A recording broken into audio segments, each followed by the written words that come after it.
Menjawab pertanyaan dan mengolah informasi dari teks. Dalam sebuah teks terdapat banyak informasi. Biasanya setelah teks diberikan, terdapat beberapa pertanyaan yang harus kita jawab agar kita lebih memahami isi teks tersebut. Jawaban dari pertanyaan tersebut ada di dalam teks.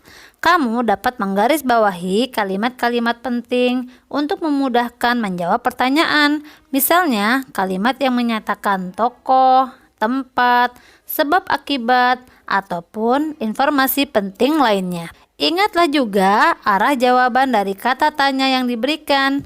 Perhatikan petunjuk berikut. Kata tanya apa menanyakan nama-nama benda, sebab, akibat, judul, atau tema. Contoh kalimat pertanyaan dengan kata tanya apa adalah apa saja organ pernapasan pada manusia? Jawabannya, organ pernapasan pada manusia adalah hidung, faring, laring, trakea, bronkus, bronkiolus, dan alveolus. Kata tanya kapan menanyakan waktu kejadian suatu peristiwa.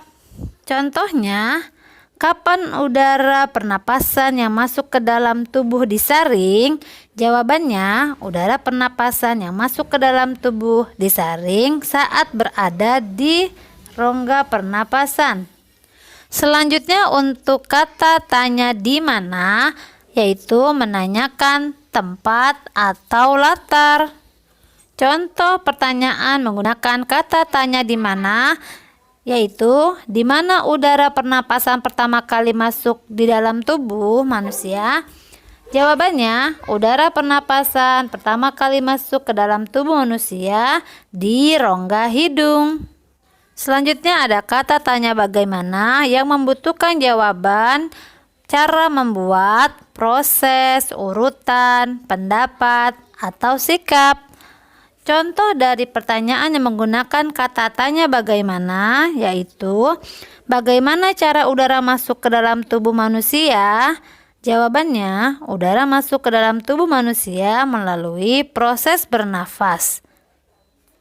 Kemudian ada kata tanya mengapa yang membutuhkan jawaban alasan suatu masalah dalam teks. Contoh pertanyaan menggunakan kata tanya mengapa, yaitu mengapa manusia bernafas? Jawabannya, manusia bernapas untuk memasukkan udara ke dalam tubuh. Selain itu, ada juga kata tanya siapa yang menanyakan tokoh utama atau tokoh pendukung dalam teks, dan kata tanya berapa yang menanyakan jumlah atau banyak benda.